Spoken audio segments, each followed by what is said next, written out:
Hello बच्चों, क्या हाल चाल? बढ़िया। एंड कैसे हो आप लोग, पहले ये बताओ।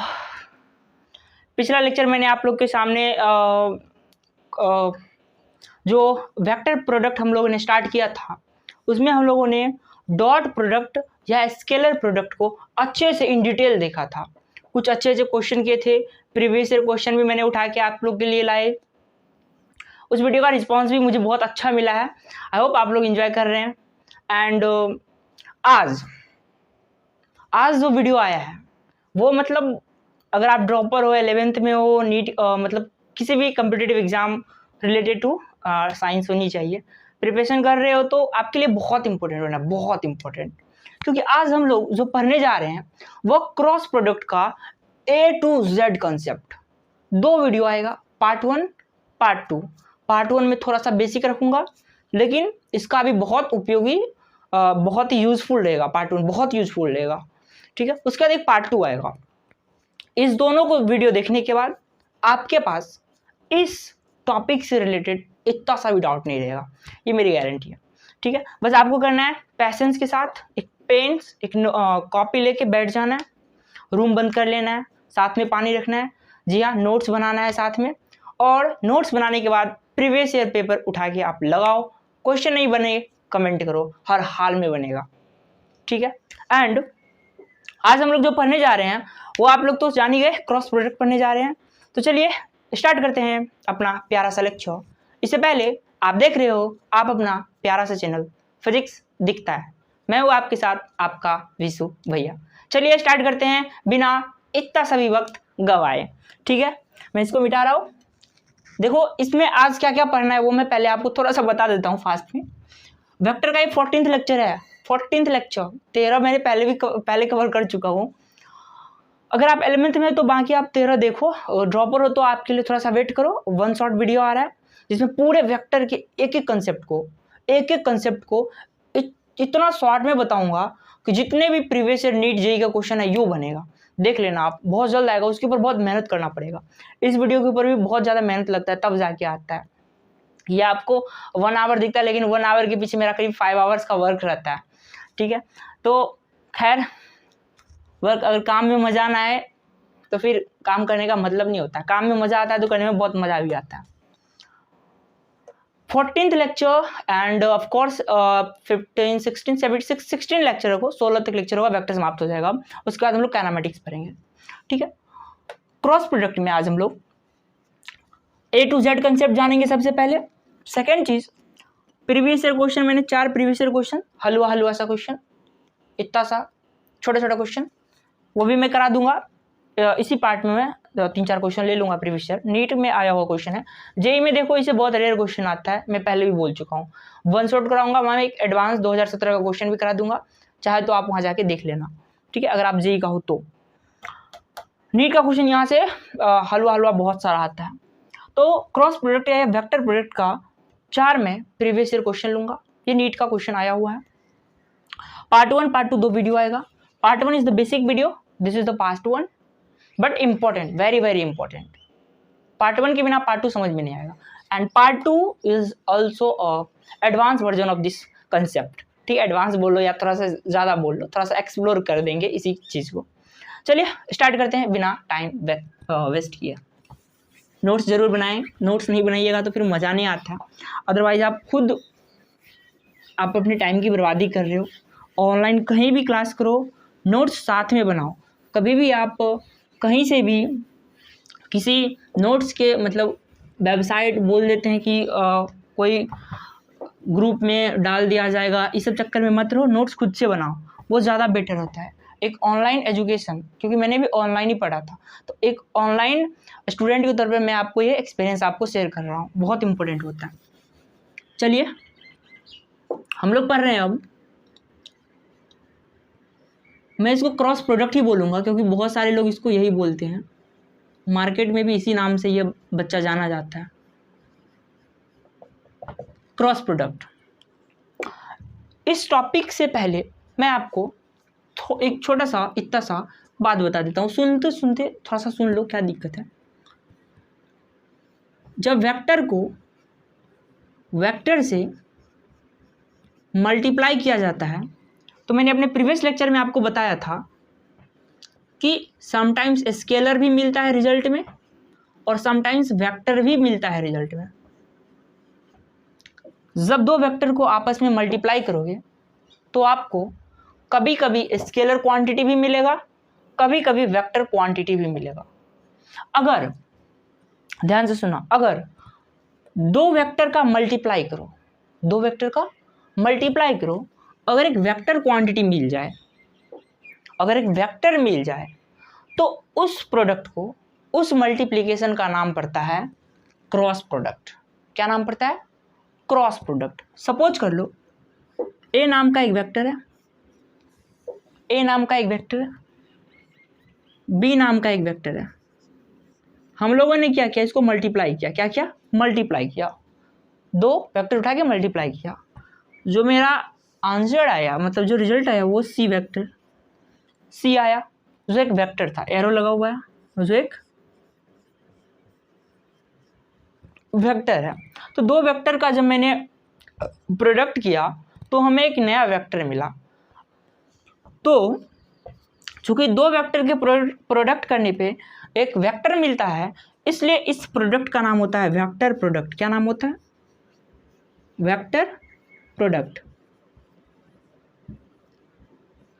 और मैं जानकारी के लिए बता दूं कि एक्चुअल में यहाँ पे आप प्रोडक्ट नहीं करते हो, ये वाला प्रोडक्ट नहीं होता है, मतलब एक अलग सा ऑपरेटर काम करता है, जिसको हम लोग इस मल्टीप्लिकेशन को एक क्रॉस सिंबल से दिखाते हैं। Cross symbol. कौन सा सिंबल है? क्रॉस, खट खट, क्रॉस सिंबल। क्योंकि इस प्रोडक्ट को दिखाने के लिए हम लोग एक स्पेशल तरह के सिंबल, आपको लग रहा होगा तो मल्टीप्लिकेशन का सिंबल है, ठीक है, लेकिन एक नया ऑपरेटर है, सिंबल उसी के जैसा है, लेकिन ये खुद में एक नया ऑपरेटर है, ठीक है। क्योंकि हम इस प्रोडक्ट को दिखाने के लिए एक स्पेशल सिंबल क्रॉस का यूज करते हैं, इसलिए इस प्रोडक्ट का नाम रखा गया। भैया ये कौन सा प्रोडक्ट है? Cross product. आई होप आपको बात समझ में आया होगा। एक नया वेक्टर मिलता है मल्टीप्लिकेशन के बाद, इसलिए इसका नाम पड़ा वेक्टर प्रोडक्ट। क्योंकि इस वेक्टर को एक स्पेशल सिंबल से रिप्रेजेंट किया जाता है, जो क्रॉस का सिंबल होता है, इसलिए इस वेक्टर का एक और नाम होता है क्रॉस प्रोडक्ट। आई होप आपको यह चीज़ क्लियर होगा। चलो, ये तो बेसिक था, सोचा बता दूं ये क्या चीज़ कैसे काम करता है।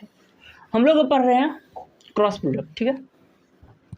मज़ा आएगा, मचा देंगे। नोट्स बना रहे हैं, झूठ बोल रहे हैं, नोट्स बनाइए साथ में, ज़्यादा मज़ा आएगा। चलिए, क्रॉस प्रोडक्ट भैया, अभी अभी मैंने आपको बोला ए को जब आप बी के साथ क्रॉस करोगे एक नया वेक्टर मिलता है, एक नया वेक्टर मिलता है जो होता है, जैसे मैंने अभी यहाँ पे लिया था वेक्टर सी।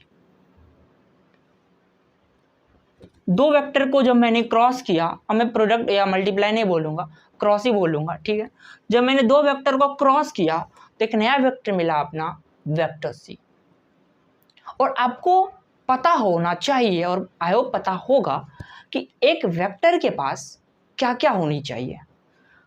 भैया मैग्नीट्यूड तो होना ही चाहिए, दूसरा सबसे इंपॉर्टेंट पॉइंट, उसके पास डायरेक्शन भी होनी चाहिए। अभी ट्रायंगल लो आप छोड़ दो, सिर्फ मैग्नीट्यूड और डायरेक्शन पे काम करते हैं। तो इस चूंकि ये एक वेक्टर क्वांटिटी है, क्या है ये? चूंकि ये एक कैसी क्वांटिटी है, जो मिला है अपना वो एक वेक्टर है, तो एक वेक्टर के पास क्या क्या होनी चाहिए? मैग्नीट्यूड होनी चाहिए, सबसे पहला नंबर बात। और दूसरा, उस वेक्टर का हमें डायरेक्शन पता रहना चाहिए। तो कोई वेक्टर क्या चीज़ से मिलकर बना होता है? कोई वेक्टर क्या चीज़ से मिलकर बना होता है? एक वो उसका मैग्नीट्यूड होता है, एक उसका डायरेक्शन होता है। तो जो नया वेक्टर मिला है, हमें उसका मैग्नीट्यूड पता होना चाहिए, हमें उसका डायरेक्शन पता होना चाहिए। और नीट वाले, मतलब एनटीए अब एग्जाम लेने लगे हैं, तो मैग्नीट्यूड और डायरेक्शन पे ही आधारित क्वेश्चन बहुत बार पूछते हैं। तो और इसमें कन्फ्यूजन भी बहुत ज़्यादा होता है, ऑब्वियस सी बात है। जहाँ कन्फ्यूजन होता है, हमेशा कॉम्पिटिटिव एग्जाम में क्वेश्चन वहीं से आता है। जो आपको लग रहा है ना कि ये छोड़ देते हैं, नहीं पूछेगा, क्वेश्चन वहीं से आता है, ठीक है। चलो मैग्नीट्यूड डायरेक्शंस दो चीज़ पता चल चुका है। अब हमें ये पता करना है कि भाई ये मैग्नीट्यूड निकलता कैसे है इस वेक्टर का, जो डायरेक्शन इस वेक्टर का निकलेगा कैसे। दो वेक्टर को क्रॉस कर दिए, नया वेक्टर मिल गया, हाँ चलो हो गया, ये नहीं। अब वो जो नया वेक्टर बना है उसका मैग्नीट्यूड और डायरेक्शन कैसे निकलता है, ये जान जाओगे सारा क्वेश्चन डन हो जाएगा। यही तो इंपॉर्टेंट है भाई। इस लेक्चर में मैं बेसिकली इसी दोनों पे फोकस करने वाला हूँ, कैसे निकालना है। तो भाई मैग्नीट्यूड निकालने का तरीका होता है, डायरेक्शन भी निकालने का तरीका होता है। तो पहले मैं मैग्नीट्यूड पे बात करता हूँ, फिर डायरेक्शन पे चलते हैं। तो मैग्नीट्यूड कैसे लिख सकते हैं इसको हम देखो तो,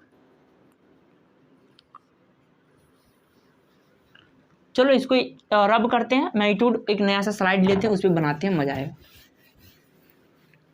ठीक है, क्रॉस को मैं मिटा दूं, आप लोग हेडलाइन बना लिया करिए। चलो अब हम लोग पहले देखते हैं मैग्नीट्यूड कैसे फाइंड करना है उसका। मैं बोल दूं ये इंपॉर्टेंट है, मतलब उसको डार्क कर लेना, न्यूमेरिकल वहीं से बनेगा। तो मैग्नीट्यूड ए को बी के साथ क्रॉस किए तो एक नया वेक्टर अपना मिला सी। ठीक है, हमें मैग्नीट्यूड फाइंड करना है इस वेक्टर सी का। अच्छा, सी का मैग्नीट्यूड लिखो या ए क्रॉस बी का मैग्नीट्यूड लिखो, दोनों सेम ही चीज है मेरे भाई, दोनों तो एक ही चीज है ना। देखो ना, दोनों बराबर ही तो है, तो दोनों का मैं यहीं पे लगा, दोनों तरफ मोड लगा दो, मोड ऑन बोथ साइड। तो या तो सी का मैग्नीट्यूड पूछे या ए क्रॉस बी का मैग्नीट्यूड पूछे, दोनों सेम चीज होता है। निकलता कैसे वो होता है, ध्यान से देखना। ए क्रॉस बी का मैग्नीट्यूड होता है ए का मोड, मतलब magnitude of A, magnitude of B sine theta होता है। Very very important. A dot B में क्या होता था, डॉट प्रोडक्ट में क्या होता था, A B cos theta, dot में होता था कॉस थीटा, और क्रॉस में होता है sine theta. Cross CROSS, S for sine theta, ऐसे भी याद रख सकते हो, हम तो ऐसे याद रखते थे। तो ए क्रॉस बी का मैग्नीट्यूड, अच्छा ए क्रॉस बी का मैग्नीट्यूड, या इसी को आप सी का मैग्नीट्यूड भी कह सकते हो, कोई दिक्कत इसमें नहीं होनी चाहिए, क्योंकि दोनों एक ही चीज़ है, दोनों एक ही चीज़ है। अरे भाई सी और ए क्रॉस बी का ही ना रिजल्ट सी है, तो इसका अगर मैग्नीट्यूड जो होगा वही इसका भी होगा, इस टोटल वैल्यू का जो मैग्नीट्यूड होगा वही इसका भी होगा। ये हाथ इस हाथ के बराबर है, ये हाथ इस हाथ के बराबर है, और दोनों को अगर मोड लगा देंगे, एक तरफ का ही मोड लगता है, मोड हमेशा दोनों तरफ लगता है। दो चीज़ बराबर है तो क्या ही फर्क पड़ता है, दो चीज़ बराबर है तो इसका मैग्नीट्यूड निकालो या उसका निकालो, बात तो सेम ही हुआ। उसी तरह से मैंने बोल दिया यहाँ पे, देखो ये very very important formula, numerical यहीं से बनेगा, वेरी वेरी इंपॉर्टेंट। जब भी आप किसी एग्जाम में बैठो, ये आपको अगर दे दे एग्जाम में, अभी मैं क्वेश्चन कराऊंगा, तो इसका आंख बंद करके आप फटाफट इसको ऐसे लिख देना, तब जाके आप आगे सोचना। जब भी ए क्रॉस बी पूछे फटाफट आप ये लिख देना, ये वेरी वेरी इंपॉर्टेंट। जब भी ए क्रॉस बी पूछे ये लिख देना, खट दबर बन जाएगा क्वेश्चन, खट दबर। ए डॉट बी क्या होता है, डॉट प्रोडक्ट का लेक्चर देख लेना, जरूर देख लेना, वो होता है mod of A mod of B cos theta, ये डॉट प्रोडक्ट में मैंने बताया है। क्रॉस में ये वाला होता है। तो मैग्नीट्यूड पूछे ना भैया, मैग्नीट्यूड कितना होगा जो हमारा वेक्टर नया सी बना है, वो होता है mod of A mod of B sine theta. यहाँ कुछ वैल्यू रहेगा, जैसे 2 गुना 4 गुना 5, 2 गुना 4 गुना हाफ, 2 गुना 4 गुना 1, कुछ वैल्यू रहेगा। ए का मैग्नीट्यूड कुछ रहेगा, बी का दिया रहेगा, साइन थीटा का कुछ वैल्यू दिया रहेगा, कैलकुलेट करना है। That's your answer. चलो मैग्नीट्यूड तो समझ में आ गया भैया, ऐसे निकलता है। अब डायरेक्शन का क्या हाल है, तो डायरेक्शन पे चलने से पहले कुछ प्रीवियस ईयर क्वेश्चन करना है इसका, चलो कर लेते हैं प्रीवियस ईयर क्वेश्चन। ये बड़ा इंपॉर्टेंट है, अभी मैं इसी पे क्वेश्चन करा रहा हूँ, ये भी आप डॉट प्रोडक्ट में जाके देख लेना, ये भी वेरी वेरी इंपॉर्टेंट फॉर्मूला होता है, दोनों मिला के क्वेश्चन बना के आता है। चलो एक दो क्वेश्चन उठा लेते हैं पहले प्रीवियस ईयर, इस कंसेप्ट पे आधारित। ठीक है, एक मैं बनाऊंगा, एक आपको बनाना है, आप दोनों बनाना चाहो तो बना लो, क्योंकि मैंने आपको तरीका बता दिया कैसे बनाना है। तो मैं उठा लेता हूँ नीट का क्वेश्चन बैंक। चलो क्वेश्चन क्या है, ये आज के लेक्चर का पहला question. A and B are two vectors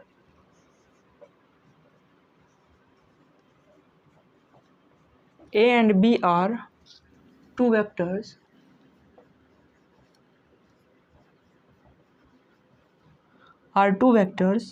theta is the angle between them. Theta कोई पता नहीं सब क्यों रखता है. थीटा इज दी, पानी उनी बीच में से पीते रहना आप लोग, और आँख सबका भी आप लोग ख्याल किया करो अगर ऑनलाइन क्लास करते हो तो. Theta is the angle between them if A cross B का मोड, खट दबर दिमाग में चल जाना चाहिए जैसे लिखाया है, √3a dot B, the value of theta is, अच्छा एंगल पूछा है, the value of theta is option A 45 degree, B में 30 डिग्री, बहुत पुराना क्वेश्चन है लेकिन 90 डिग्री, कितना है भाई 60 डिग्री. चलो बनाओ, उसके बाद एक और क्वेश्चन लेते हैं इसी पे आधारित, पॉज करके बनाना. हो गया 1 2 3 4, मिटा दूं.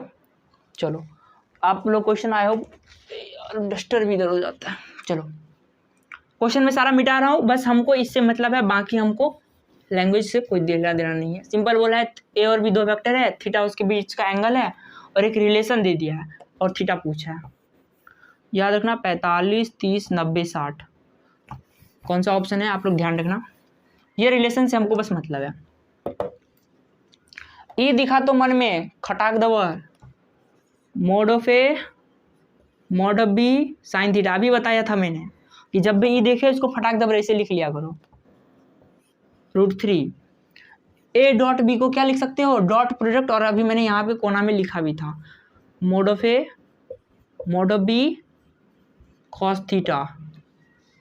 ठीक है. चलो अब देखो, अब तो हो गया फिजिक्स खत्म, मैथ शुरू. ध्यान से देखो, मोड ऑफ ए कट जाएगा, मोड ऑफ बी एक दूसरे को खत्म कर देगा, बच क्या गया इधर, sine theta is equal to √3 into, ये दोनों तो खत्म हो गया, बचा कॉस थीटा. अब कॉस को नीचे ले आओ, sine theta divided by cos theta, इसको नीचे ले आओगे तो उधर √3 बच जाएगा. Sine theta by cos theta क्या होता है, tan theta is equal to √3. अब आप ही लोग बताओ थीटा का वैल्यू कितना होगा, टेन में थीटा का कितना वैल्यू डालोगे कि √3 आएगा, तो टेन 60 डिग्री का वैल्यू होता है √3, तो that's answer is 60 degree. Answer is 60 degree. कौन सा ऑप्शन था भूल भी गए, और ये 2007 नीट का क्वेश्चन था, हलवा क्वेश्चन. ठीक है. एक और क्वेश्चन ले, इस बार आप बनाना, इस बार आपको बनाना है. ठीक है. चलो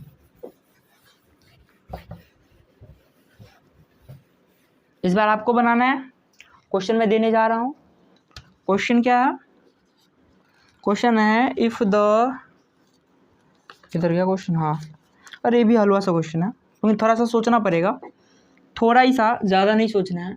क्वेश्चन नंबर 2 है, क्वेश्चन है ए क्रॉस बी का मोड इज इक्वल टू √3. अरे रिलेशन तो वही है, देखो यार कितना बार रिपीटेड क्वेश्चन है. देन वैल्यू ऑफ, इस बार थीटा नहीं पूछा है, देन वैल्यू ऑफ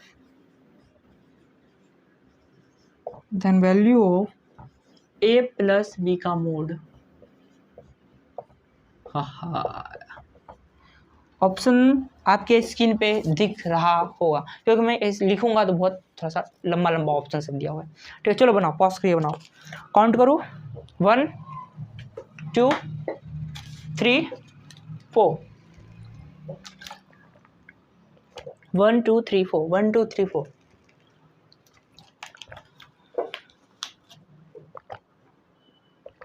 हो गया। चलो याद रखना हमको ये निकालना है। इससे पहले मैं एक चीज़ बताता हूँ, अगर आपने ट्रायंगल ऑफ वेक्टर का जानते हो, और ऑब्वियसली बात है जाना भी चाहिए, तो वहाँ पे आप पढ़े होगे कि जो a प्लस बी का जो जब दो वेक्टर को जोड़ते हैं by the help of triangle हो, एक नया रिजल्टेंट वेक्टर r मिलता है। ठीक है, अगर मैं बोलूँ अभी मैंने बोला दोनों तरफ आप मोड लगा सकते हो, मोड। ठीक है, अच्छा रिजल्टेंट का मैग्नीट्यूड का फॉर्मूला क्या होता है? किसी रिजल्टेंट का मैग्नीट्यूड निकालना है, उसका फॉर्मूला क्या होता है? Under root of a square plus B square plus 2ab cos theta. ये आपको पता होना चाहिए। मैग्नीट्यूड किसी भी रिजल्टेंट का मैग्नीट्यूड निकालने का फॉर्मूला होता है। आर मोड आर को आप वेक्टर ए प्लस, वहाँ पे मैंने उसे बता रखा है, आप चाहो तो देख सकते हो वहाँ जाके। तो एक एक न्यूमेरिकल टिप्स मैंने आप सबको दे दिया है कि कैसे बनाना है क्वेश्चन, एक भी क्वेश्चन नहीं छूटेगा। तो मोड ए प्लस बी को मोड आर भी लिख सकते हो आप, और उसका वैल्यू ये होता है, ये फॉर्मूला होता है। ठीक है, अब चलो बनाते हैं अपना प्यारा सा क्वेश्चन। इसको मिटा रहे हैं। इस वैल्यू को बाहर निकालो पहले। a क्रॉस b का mod is equal to √3 times of a dot b।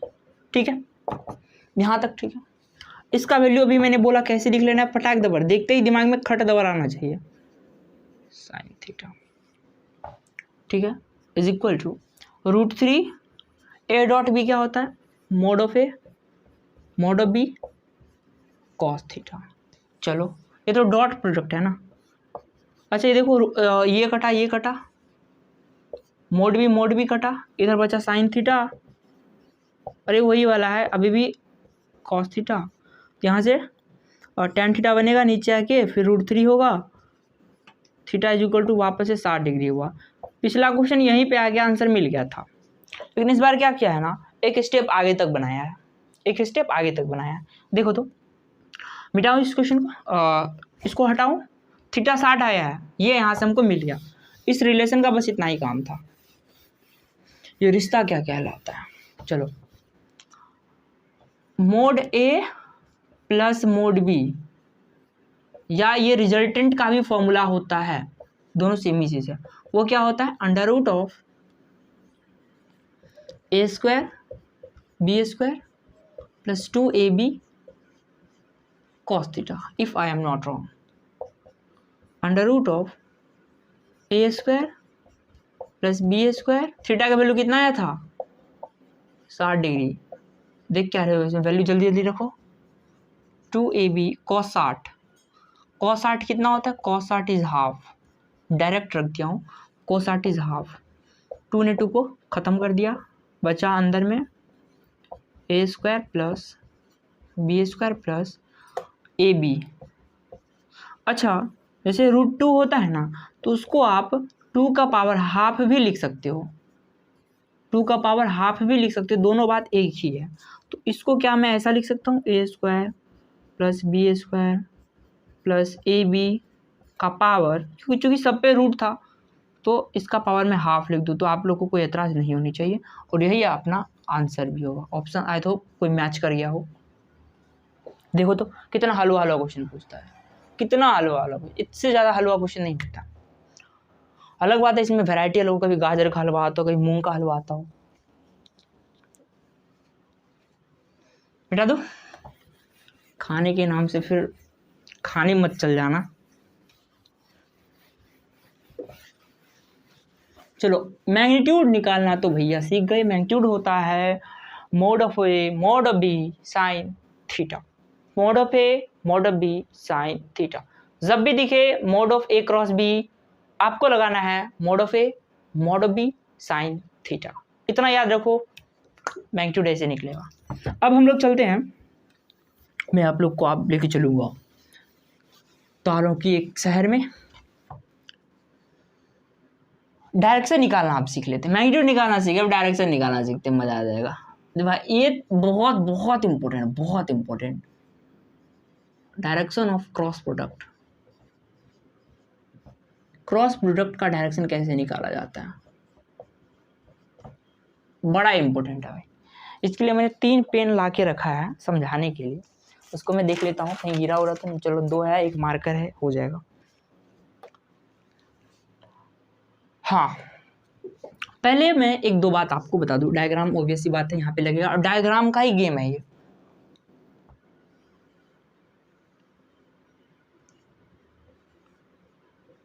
Vector है and this is my vector B. तो वेक्टर मेरा है, सपोज बीच का एंगल थीटा है मान लो, कोई दिक्कत नहीं है, ठीक है। तो ए क्रॉस बी जो बनता है,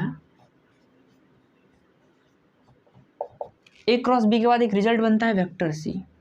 तो वेक्टर सी का मैग्नीट्यूड निकालना सीख गए, mod of A mod of B sine theta से। डायरेक्शन कैसे निकालना है तो यहाँ पे सीखते हैं। देखो ये जो नया वेक्टर बना है ना, ये जो नया वेक्टर बना है सी, वो परपेंडिकुलर होता है वेक्टर ए का भी, और ये वेक्टर परपेंडिकुलर होता है वेक्टर बी का भी। ये वेरी वेरी इंपॉर्टेंट कंसेप्ट है। मतलब जो अपना ए क्रॉस बी का जो रिजल्ट वेक्टर बनता है, रिजल्टेंट वेक्टर जो बनता है, वो वेक्टर परपेंडिकुलर होता है वेक्टर ए पे भी, मतलब जिससे बनता है उसी पे परपेंडिकुलर, जिससे बना उसी पे परपेंडिकुलर, मतलब जिससे निकला उसी को खत्म कर रहा है, ऐसे समझ लो आप। ए क्रॉस बी से नया वेक्टर बना, अब वो वेक्टर इसी दोनों के ऊपर परपेंडिकुलर हो जाता है, ए पे भी और बी पे भी। तो ध्यान से अगर आप देखो, ए और बी पे परपेंडिकुलर मीन्स अगर ये मान लो किसी प्लेन में रखा हुआ है, तो अगर मैं ऐसा आपको बोल दूं, जैसे मैं आपको एक इमेजिनरी चीज़ से दिखाता हूँ, मतलब अंडरस्टूड करवाता हूँ। ध्यान से देखो, पहले देख लो कि ए क्रॉस बी का जो परपेंडिकुलर वेक्टर बनेगा, जैसे सी एक वेक्टर बना है, तो वो जो दिखाएगा, कैसे दिखाया जाएगा, ऐसे दिखाना है इसको। ऐसा भी हो सकता है, देखो इस दोनों पे परपेंडिकुलर है। ये जो नया वेक्टर बना है वो 3D में इमेजिनरी करो, मतलब एक ऐसा है, एक ऐसा है, और ये ऊपर की तरफ बाहर की तरफ आ रहा है, ठीक है। अभी मैं आपको समझाऊंगा, डोंट वरी। या ये नीचे भी हो सकता है, दोनों तरफ जा सकता है। जैसे मैं आपको एक मिनट समझ में आएगा भाई, डोंट वरी। हम है यहाँ पे, दिक्कत क्या है देखो, इसको हाँ इसको जेब में डाल लेते हैं। ये एक वेक्टर है और ये एक वेक्टर है, दिख रहा है 2 वेक्टर, दिख रहा है 2 वेक्टर, ए वेक्टर,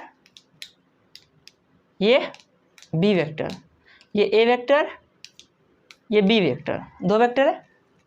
अच्छा ठीक है, ए बी 2 वेक्टर, बीच का एंगल थीटा। मैंने बोला कि जो नया वेक्टर बनेगा वो ए पे भी परपेंडिकुलर होगा, बी पे भी परपेंडिकुलर होगा, मींस ए और बी दोनों पे परपेंडिकुलर होगा। तो कैसे होगा सोचो तो, या तो ऐसे डाल दो, ये मार्कर जो आपको दिख रहा है ये ऐसा है ना, तो ये या तो ऐसा बना दो, देखो ये परपेंडिकुलर होगा ए पे और बी पे भी, दोनों के साथ 90 डिग्री एंगल बना के बैठा है। या फिर ऐसा भी तो हो सकता है, इस साइड भी तो हो सकता है, मतलब अंदर बाहर, एक आपके तरफ भी डायरेक्शन जा सकता है और एक इसके पीछे की तरफ भी डायरेक्शन बन सकता है। तो 2 डायरेक्शन, इसको मैंने बोल दिया जो आपके तरफ आ रहा था, जो आपके तरफ आ रहा था वो है ऊपर वाला, और जो इसके पीछे से बनेगा वो है नीचे वाला। तो 2 वेक्टर बन सकता है, 2 तरह का डायरेक्शन हो सकता है ए और बी पे जो परपेंडिकुलर होगा, एक ऊपर में भी एक नीचे में भी। तो कौन सा सही होगा, तो उसके लिए हम लोग यूज करते हैं राइट हैंड बाबा को, जिसको आप लोग प्यार से राइट हैंड थंब रूल भी बोलते हो, right hand thumb rule, right hand thumb rule. ये आपको इजीली बता देगा कि भैया डायरेक्शन किधर होगा, डायरेक्शन किधर होगा। अब इसको पढ़ते हैं अगले स्लाइड में बढ़िया से, राइट हैंड थंब रूल को। स्क्रू रूल भी बहुत सारे लोग यूज करते हैं, स्क्रू रूल में यह भी आप लोग को बता दूंगा। अब स्क्रू रूल में इसलिए बहुत सारे लोग बहुत, मतलब एक तरह का बहुत कम होता है यूज, ज़्यादा तो राइट हैंड थंब रूल ही होता है, राइट हैंड पाम रूल कहते हैं, sorry right hand palm rule, right hand thumb rule दूसरा है, मैग्नेट का है, ठीक है। तो स्क्रू रूल इसलिए ज़्यादा यूज नहीं होता क्योंकि आप स्क्रू लेकर थोड़ी वो मतलब कन्फ्यूजन हो जाता है, एंटी क्लॉकवाइज क्लॉकवाइज बहुत ज़्यादा होता है, पर इसका यूज जब हम 11th में थे तो मुझे बोला गया था, मेरे कॉलेज के प्रोफेसर बोले थे, आप लोगों को लग रहा है कॉलेज 11th में, तो चूँकि बिहार में जो होता है ना वो 10th के बाद ही कॉलेज हो जाता है, ठीक है, तो इसलिए बिहार में सब में नहीं होता है, जो मतलब स्टेट बोर्ड से बच्चा पढ़ता है उसके लिए कॉलेज हो जाता है और बेस्ट भी होता है हम लोग के लिए। तो स्क्रू रूल हम लोग को, पाम रूल के बारे में हम लोग के सर बताए थे कि कभी कभी हाथ तुम्हारा घूमता है, घूमेगा ही नहीं, मतलब घुमाएगा हाथ तो टूट जाएगा, मतलब ऐसे हो जाओगे, ऐसा वाला कंडीशन से भी होता है। लेकिन मुझे नहीं लग रहा है कि ऐसा कुछ आता है इसमें, मुझे आज तक ऐसा कभी डिफिकल्टी फेस हुआ नहीं है राइट हैंड पाम रूल में। तो पढ़ते हैं कि राइट हैंड पाम रूल कैसे A क्रॉस B का डायरेक्शन देगा। चलो मिटा रहा हूँ और चलते हैं अब राइट हैंड पाम रूल में। तो डायरेक्शन कौन सा रूल से देता है? Right hand palm rule. क्या होता है अभी बताएंगे, डोंट वरी। चांद के पार चलो, चांद के पार चलो, भरोसा कर लो तुम, साथ निभाओ। चलो right hand palm rule, right hand palm rule. Right hand याद रखना है, लेफ्ट हैंड से शुरू हो, मतलब अगर कोई लेफ्ट हैंड वाले होंगे तो भाई उनके लिए है कि राइट हैंड अपना खोल के आप बैठना, सबके पास है ना, राइट हैंड भगवान ने सबको दिया ही होगा। राइट हैंड पाम रूल, चलो पहले देखते हैं कैसे डायरेक्शन पता करते हैं, फिर इसका एक दो स्टेटमेंट होगा वो मैं आपको बताऊंगा।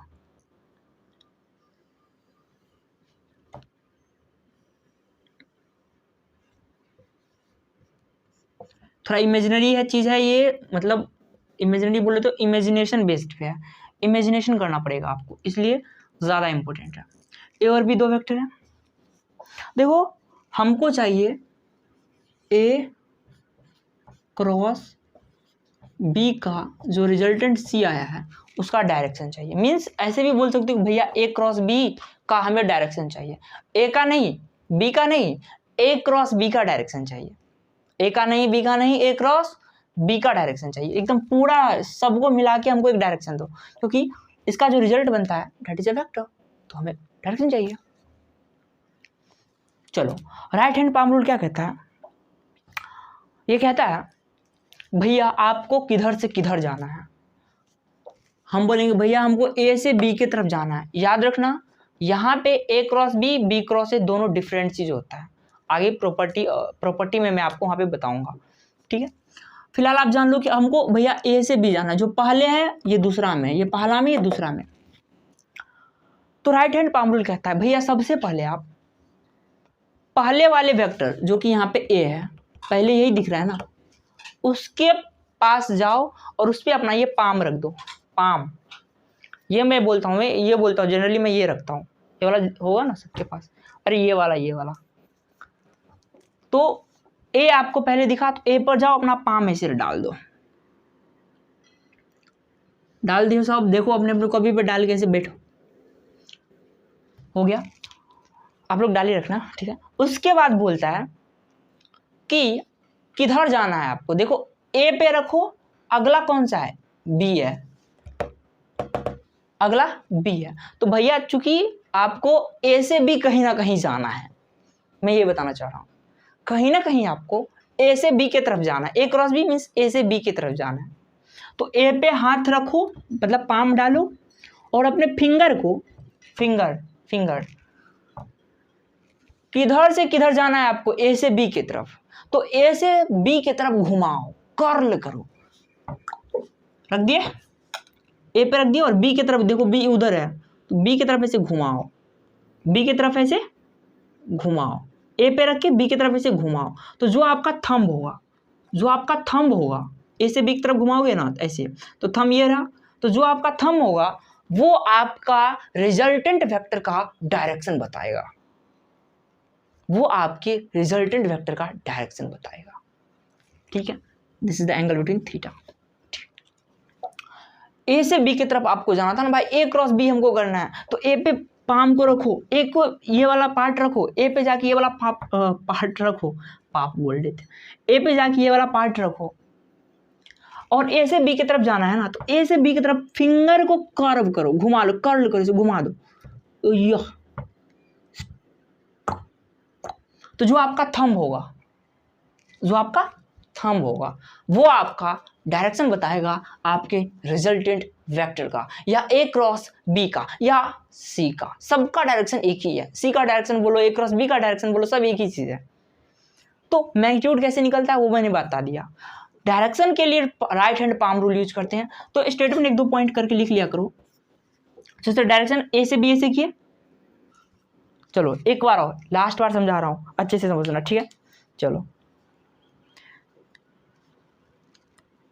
ये 2 पेन है मेरे हाथ में, ए और बी 2 पेन है, मार्कर जेब में रखो फिलहाल।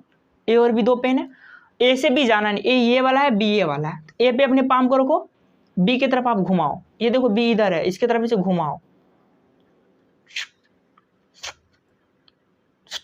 देखो ऐसे हो रहा है ना, ए से बी की तरफ ऐसे घूम रहा है। तो देखो आपका फिंगर किधर है और थंब किधर है, थंब बाहर की तरफ, आपके तरफ है। तो ये ए क्रॉस बी का जो डायरेक्शन बनेगा वो आपके तरफ आता, वो बनेगा इस कंडीशन में, ठीक है।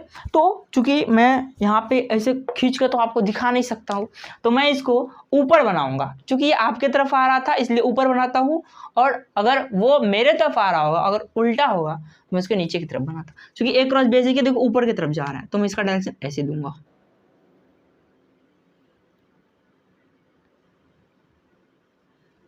ये अपना जो बना वो ए क्रॉस बी बोलो या सी का डायरेक्शन बना, और ये वेक्टर परपेंडिकुलर होगा ए पे भी और बी पे भी, याद रखना दोनों पे परपेंडिकुलर होता है। तो थोड़ा सा स्टेटमेंट लिख लो, क्या क्या करना है आपको। Right hand palm rule school exam में पूछा जाता है। देखो, पुट योर पाम, जो बोला है वही लिखा रहा हूं। Put your palm on first vector, palm को रख दिया फर्स्ट वेक्टर पे। Then curl your finger from first to second vector. एक चीज और यहाँ पे ऐड कर रहा हूँ मैं extra, on A small angle. समझा रहा हूँ ये क्या चीज है, ऑन ए स्मॉल एंगल, ठीक है। ये घबराना नहीं है, समझा रहा हूँ। नेक्स्ट, जिधर आपका थंब उसके बाद जाएगा, घुमाने के बाद जिधर आपका थंब जाएगा वो आपका डायरेक्शन होगा। Thumb will give the direction of resultant vector. Direction of आपका जो भी वेक्टर होगा, रिजल्टेंट वेक्टर जो आप चाहते हो निकालना जिसका। देखो, put your palm on your first vector रख दिए, curl your finger from first to second vector, first से सेकंड के वेक्टर घुमाए, तो जो आपका थंब होगा, thumb will give the direction of resultant vector. देखो बाहर की तरफ डायरेक्शन आ रहा था, ए क्रॉस बी का, सी का डायरेक्शन किधर आया, बाहर की तरफ आया, ठीक है। अच्छा, ये स्मॉलर एंगल है, इसका क्या मतलब हुआ भैया, तो इसका मतलब हुआ, ध्यान से देखो, ये एंगल थीटा है, थीटा है। तो देखो ए क्रॉस बी का एक और एंगल यहाँ पॉसिबल है कि अगर मैं ऐसे ले लूँ, एक पॉइंट पे बनता है 360 का एंगल, तो ये थीटा हुआ, तो बाकी बचा हुआ 360 माइनस थीटा। तो एक ये भी एंगल है, हो सकता है कोई ऐसे रख के ऐसे करके इसको घुमाए, अरे ये भी तो हो सकता है, ऐसे भी पाम रख दो, ऐसे करके ए से बी की तरफ घुमाओ, ऐसे करके ऐसे करके लेके जाओ, वो भी तो पॉसिबल है, लेकिन वो नहीं है। हमको स्मॉल एंगल पे घुमाना है, जिधर स्मॉल एंगल होगा उसके अराउंड हमको घुमाना है। ये जो थीटा कम था ना, छोटा था, इसलिए इस पे घुमाए, बड़े वाले पे नहीं घुमाना है, हाथ उत मचरा उचरा जाएगा, ऐसे में फुला लेना अपना हाथ को, ठीक है।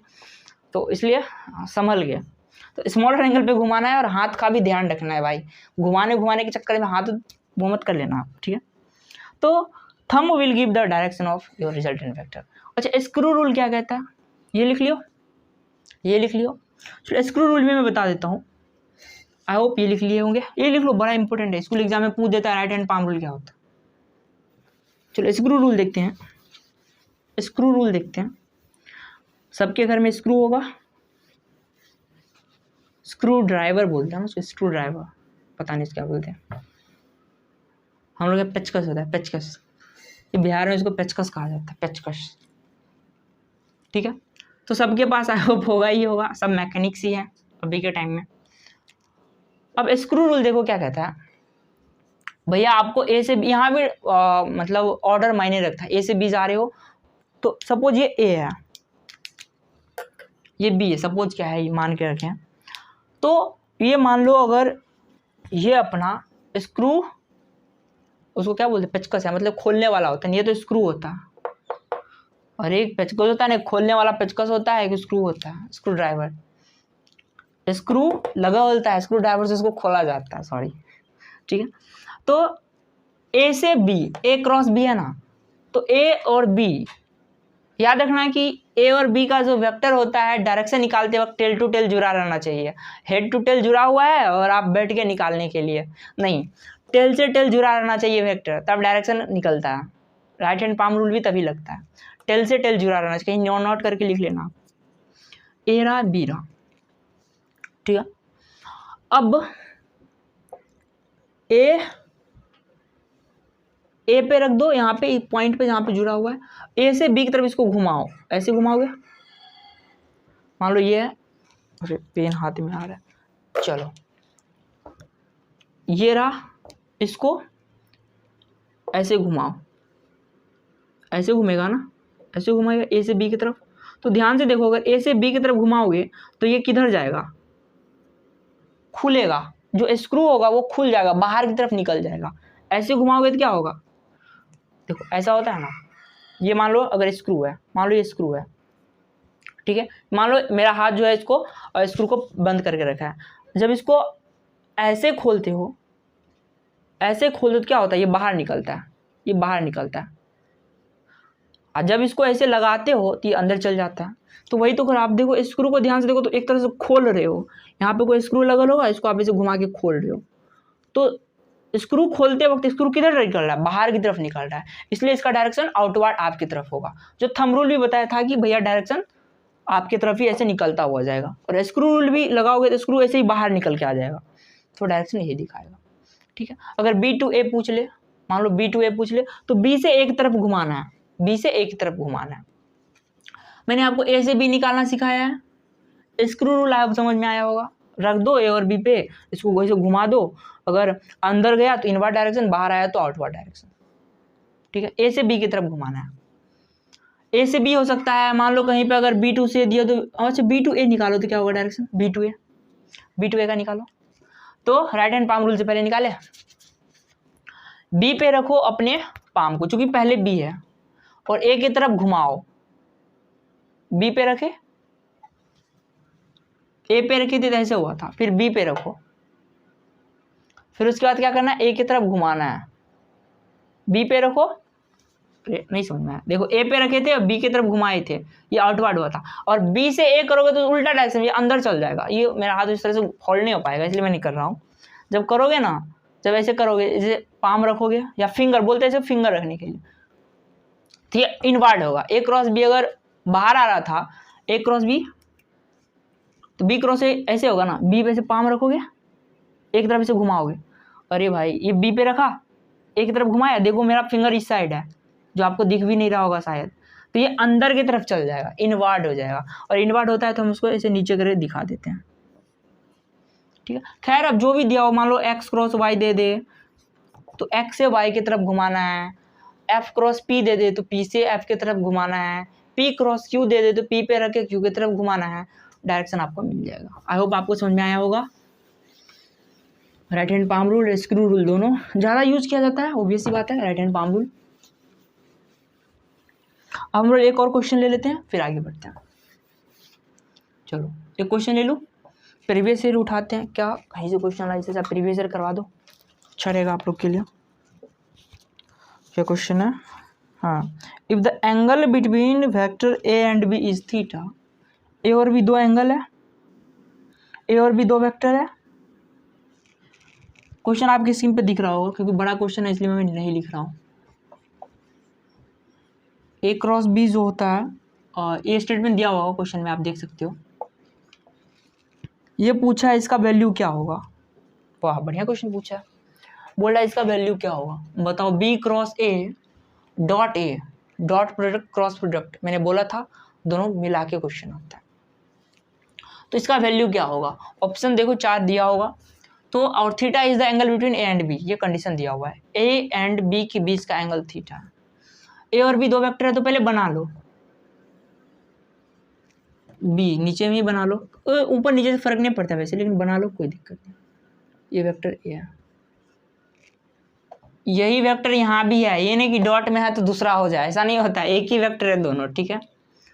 इसके बीच का एंगल थीटा दिया हुआ है, इसका वैल्यू पूछा है।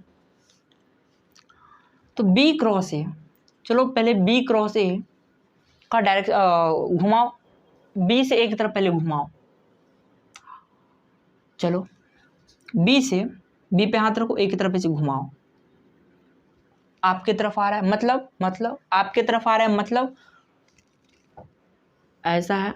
और जो नया वेक्टर बी क्रॉस ए का, सपोज कर लो जो एक्स नाम का या सी नाम का जो भी नया वेक्टर बनता है वो परपेंडिकुलर होता है ए पे भी एंड बी पे भी, दोनों पे परपेंडिकुलर होता है। या बहुत सारे लोग ऐसे भी बोलते हैं जो रिजल्टेंट वेक्टर बनता है वो परपेंडिकुलर होता है plane containing vector A and B, plane containing vector A and B दोनों पे परपेंडिकुलर होता है। तो प्लेन कंटेनिंग भी बोल देते हैं बहुत सारे लोग, ठीक है, और सही भी है। लिखना चाहो तो लिख लो, फटाफट नोट करो। Vector C is the perpendicular to the plane containing vector A and B, vector A and B, ठीक है। तो ध्यान से देखो, बी क्रॉस ए के बाद जो नया वेक्टर बन रहा है उसके पास मैग्नीट्यूड भी होगा, डायरेक्शन भी होगा। मैग्नीट्यूड को फिलहाल अभी रखो साइड में क्योंकि गिवन नहीं है कुछ। डायरेक्शन पे काम करते हैं। डायरेक्शन कैसे निकलता है, बी से एक तरफ पाम ऐसे रखे, एक तरफ ऐसे घुमाए, बी पे हाथ रखे एक तरफ घुमाए, आपके तरफ आया था डायरेक्शन। मतलब मैंने इसको बोला भाई अगर आपके तरफ आए तो आप ऊपर के आदमी हो, तो ऊपर की तरफ इसका डायरेक्शन वेक्टर सी को दिखा दो, ये वेक्टर सी का डायरेक्शन हुआ। अब जो नया वेक्टर मेरा सी जो है, भैया बार बार सी क्यों लेते हो भाई, एफ ले लो, पी ले लो, क्यू ले लो, आर ले लो, कुछ भी ले लो, कोई दिक्कत नहीं है, बस यहाँ भी वही लिखना आप। तो सी जो होगा, जो नया वेक्टर बना है वो परपेंडिकुलर होगा वेक्टर बी पे भी एंड परपेंडिकुलर होगा वेक्टर ए पे भी, if I am not wrong, if I am not wrong, मैंने अभी भी बोला था ये बात। तो ध्यान से देखो, जो नया वेक्टर बना इस दोनों का जब क्रॉस किए तो एक नया वेक्टर बना, और वो वेक्टर जो है परपेंडिकुलर होगा इस पे भी और इस पे भी। तो कहीं ना कहीं ये भी तो वही वेक्टर है, तो कहीं ना कहीं देखो सी जो है ए पे परपेंडिकुलर है, मतलब इस दोनों का जो वैल्यू नया वेक्टर आएगा वो परपेंडिकुलर होगा ए पे परपेंडिकुलर है। क्योंकि देखो प्लेन पे ही परपेंडिकुलर हो रहा है तो ए पे तो ऑब्वियस सी बात होगा ही होगा, ऑब्वियस सी बात है। मान लो इसमें ये है, अब देखो ये मार्कर जो है ये परपेंडिकुलर हो गया, बोर्ड मान लो प्लेन है, प्लेन पे अगर परपेंडिकुलर है तो ए पे भी होगा बी पे भी होगा। अगर गांव में ही मान लो अगर सुनामी आ जाए या आग लग जाए, भगवान ना करे कभी ऐसा हो, कभी मान लो कभी गांव में ही कुछ हो जाए, मान लो कि सुनामी आ जाए, तो ऑब्वियस सी बात है कि गांव में ही आ गया तो वहाँ के लोग को बचने की संभावना बहुत कम है। ऐसा थोड़ी होगा कि जो समुद्र के किनारे भाग जाएगा या सुपर हीरो बन के उड़ जाएगा, ऐसा तो होगा नहीं। तो सी जो नया वेक्टर बनेगा वो ए पे भी परपेंडिकुलर होगा बी पे भी होगा, मीन्स इस दोनों का जो रिजल्ट आया वो परपेंडिकुलर होता है ए और बी दोनों। तो देखो यहाँ पे ए बी है, मतलब इस दोनों का जो रिजल्ट होगा वो इस पे परपेंडिकुलर है। सपोज लो सी नाम का कोई वेक्टर आया था, कहीं ना कहीं इस दोनों का रिजल्ट मैंने सी मान लिया, वो परपेंडिकुलर है वेक्टर ए के। अब देखो इसको सॉल्व करोगे तो सी डॉट ए हुआ, अब सी ए पे क्या है परपेंडिकुलर है, सी ए पे परपेंडिकुलर है, और दो वेक्टर परपेंडिकुलर होता है तो उसका डॉट प्रोडक्ट क्या होता है, जीरो होता है, डॉट प्रोडक्ट जीरो होता है। साइन 90, देखो डॉट प्रोडक्ट भी लगाओगे तो कैसे निकलेगा, मोड ए मोड सी कॉस 90, क्योंकि दोनों के बीच का एंगल 90 है, साइन 90 कितना होता है जीरो, मल्टीप्लाई कर दो जीरो, आंसर 4 और चौथा ही शायद आंसर होगा। कंफ्यूजिंग क्वेश्चन आपको लग रहा होगा लेकिन बड़ा ही बढ़िया क्वेश्चन था, डायरेक्शन पे आधारित बहुत ही बढ़िया क्वेश्चन था। देखो नया वेक्टर बना परपेंडिकुलर है दो, और वो जो नया वेक्टर बना वो इस पे भी परपेंडिकुलर है, तो दो वेक्टर परपेंडिकुलर होता है तो उसका डॉट प्रोडक्ट 0 होता है, डॉट ही तो दिया था। एक क्वेश्चन और मैं दे रहा हूँ और उसके बाद शायद बहुत बड़ा लेक्चर हो गया होगा, देखना पड़ेगा 1 minute. Oh my God 50 minute का हो गया, छोटा सा कंसेप्ट पढ़ाने में 50 मिनट लग गया। देखो थोड़ा सा बड़ा होगा वीडियो मैं मानता हूँ, लेकिन सारा कंसेप्ट मैं क्लियर करके रख देता हूँ, ये थोड़ा सा आप लोग को भी मानना पड़ेगा। इसको मिटा दूँ, एक क्वेश्चन और कर लेते हैं फिर इसको खत्म कर देते हैं, ठीक है। चलो एक देख लो, उसके बाद आप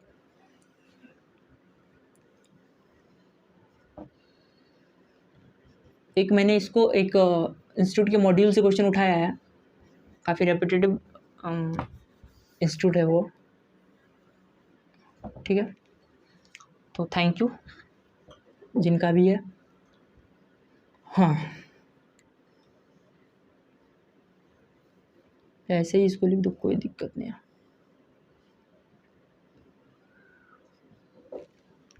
ठीक है। चलो बहुत इजी हो जाएगा, ऐसे इतना इजी तो मैं नहीं दे सकता।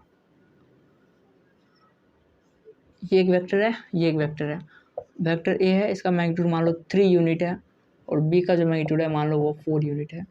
एंगल जो है दोनों के बीच का 60 डिग्री है, 60 मत बोलो 30 बोल दो। तो बोला है फाइंड ए क्रॉस बी, निकालो तो फटाफट। ऑप्शन 1 दे दूँ क्या? Option A B C, option A 2 I cap, 4 J cap, 6 K cap, 3 के कैप। ऑप्शन ये रहा, क्वेश्चन ये रहा, बनाओ। ये एक्स एक्सिस होता है, ये वाई एक्सिस है और ये अपना मान लो इधर जेड एक्सिस है। एक्स वाई जेड 3 एक्सिस होता है। चलो क्वेश्चन बनाए, पॉज करके पहले एक बार ऑनेस्ट अटेम्प्ट कर लो। ए क्रॉस बी क्या होता है? देखो ये मैग्नीट्यूड होता है और ये आई जे के डायरेक्शन को दिखाता है किसी भी वेक्टर का। ए क्रॉस बी जो होता है वो होता है ए का मोड बी का मोड साइन थीटा। अगर मैं बोल दूं ये तो मैग्नीट्यूड होता है ना, ये तो मैग्नीट्यूड होता है ए क्रॉस बी का, हमको डायरेक्शन भी साथ साथ निकालो। तो डायरेक्शन के लिए कौन सा वेक्टर यूज करते हो आप? ऑब्वियसली बात है आप यूनिट वेक्टर यूज करते हो, जो मैं यहाँ पे एन कैप बोल देता हूँ। कोई भी एक सिंबल मैंने ले लिया, N cap is the unit vector, ठीक है। तो ए का मॉडुलस कितना है 3, बी का वैल्यू कितना है 4, साइन थीटा का वैल्यू 30, बाहर बचा एन कैप। एक वेक्टर को देखो ए क्रॉस बी क्या है, एक वेक्टर ही तो है, ए क्रॉस बी एक वेक्टर क्वांटिटी है, ठीक है। तो उसका ये रहा मैग्नीट्यूड, ये पार्ट क्या है इसका एम फॉर मैग्नीट्यूड, और एन कैप देता है अपना डायरेक्शन। यूनिट वेक्टर, फिजिक्स में यूनिट वेक्टर का क्या काम है? डायरेक्शन को बताना। चलो इसको मल्टीप्लाई करो, कितना होगा? साइन 30 का वैल्यू यहाँ रख दो, हाफ होता है 6 एन कैप 6। अब एन कैप क्या करिए, यहाँ ऑप्शन एक भी मैच नहीं कर रहा है। N cap is the unit vector जो ए क्रॉस बी के डायरेक्शन को दिखाएगा। ए क्रॉस बी का आप डायरेक्शन निकालो, पाम रूल यूज करो, ए पे रखो थंब, बी की तरफ घुमाओ, किधर आ रहा है थंब? आपके तरफ, ऐसे रखो घुमाओ आपकी तरफ, खट सिट खट फिट, आपकी तरफ आ रहा है। तो ध्यान से देखो आप, तो अगर मैं 3 कोऑर्डिनेट सिस्टम बनाता हूँ, मान लो ये एक्स वाला होता है, ये वाई वाला होता है, तो जेड कैसे होता है? इसके परपेंडिकुलर होता है। अपने रूम के किसी भी कोना में देखो, एक्स वाई, जैसे मेरे रूम में ऐसा है एक्स वाई जेड, तो कहीं ना कहीं ये ए क्रॉस बी का जो डायरेक्शन है बाहर की तरफ आ रहा है। और 3 कोऑर्डिनेट सिस्टम में बाहर की तरफ कौन होता है? के जेड एक्सिस होता है ना, एक्स वाई जेड ऐसे दिखाते हैं। तो कहीं ना कहीं ये जेड एक्सिस के डायरेक्शन को दिखा रहा है। ए क्रॉस बी का जो डायरेक्शन है वो जेड एक्सिस के डायरेक्शन में ही आ रहा है। तो जेड एक्सिस के डायरेक्शन को दिखाने के लिए कौन सा यूनिट वेक्टर आता है? बहुत बढ़िया, के कैप का यूज किया जाता है। तो एन कैप की जगह आप के कैप भी लिख सकते हो। That's your answer and answer is C is right answer, ठीक है। तो ये लेक्चर मैं यहीं पे करता हूँ समाप्त। आई होप आपने मैग्नीट्यूड और डायरेक्शन निकालना बहुत ही बढ़िया से सीख लिया होगा। अब इसका प्रॉपर्टी बचा है, उसके बाद कार्टेशियन फॉर्म इसका बचा हुआ है, और area of triangle, area parallelogram, area parallelepiped में छोड़ रहा हूँ, रीजन है वो मैथ में ज़्यादा इंपॉर्टेंट होता है, फिजिक्स में मैंने आज तक नहीं देखा है कभी क्वेश्चन, ठीक है। तो अगले लेक्चर में और भी अच्छे अच्छे कंसेप्ट में लेके आऊँगा, एंड आई होप आपने इस पूरे लेक्चर को बहुत ही मज़े से सीखा होगा। फिर भी समझ में ना आए कमेंट करके ज़रूर बताना, आप बोलो, नया वीडियो आपके सामने आएगा, ठीक है। तो पढ़ाई करते रहे, थैंक यू वेरी मच।